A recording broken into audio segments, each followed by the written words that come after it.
The British government's official policy on Rwanda is concerned about its human rights record, on restrictions on civil rights, political rights, media freedom. Why are you happy to send asylum seekers here? This is a plan that I think is absolutely necessary and right to fix the problem of illegal cross-channel trafficking of people whose lives are being put at risk by the gangs. And you've got to break the business model of the gangs. It's totally the right thing to do. But I think what people need to understand, what the critics of the policy need to understand, and that I've seen loads and loads of criticism, is that Rwanda has undergone an absolute transformation in the last a couple of decades. And you've got the whole of the Commonwealth leaders here today in a city, in the capital city, Kigali, which is a very, very safe place. They've gone leaps and bounds in their progress in education, in taking the society forward. And what both countries have done, the UK and Rwanda, is an immense amount of due diligence on the way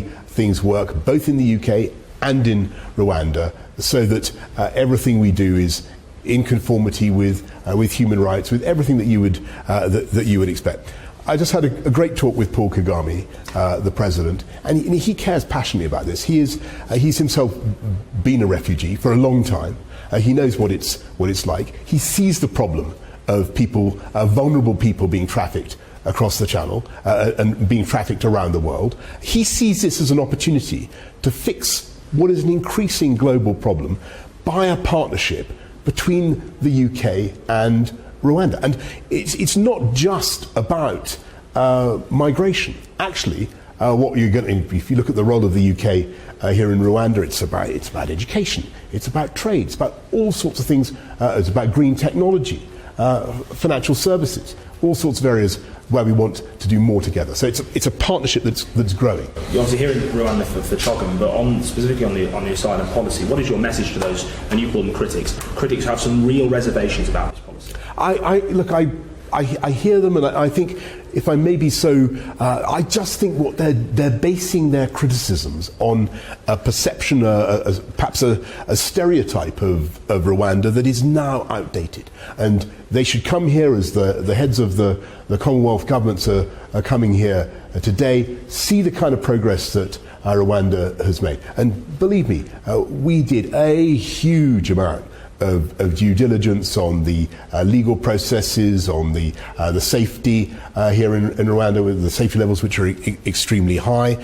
And I think actually that is why the policy continues to, it has not been ruled unlawful in any UK court. Actually, it hasn't even been ruled unlawful in the Strasbourg court. And we're just going to keep going. And what I would just urge people is keep an open mind, look at Rwanda, look at the way it's changing, and think about the way that these two countries can work together to solve what is a very complex problem of illegal people trafficking, but to which there aren't many very, very simple solutions. This is a good solution, and we're going to pursue it. You've called some of your critics condescending. Do you think that's what they are here? They're not giving Rwanda the fair deal?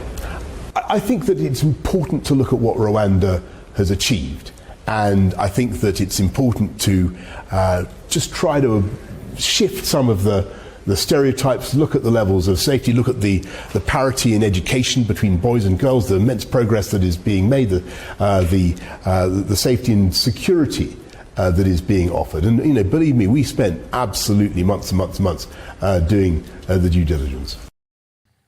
Prime Minister Boris Johnson there, speaking from the Rwandan capital of Kigali, where he is for a Commonwealth Heads of Government Summit, defending his government's policy to send asylum seekers to the Central African nation.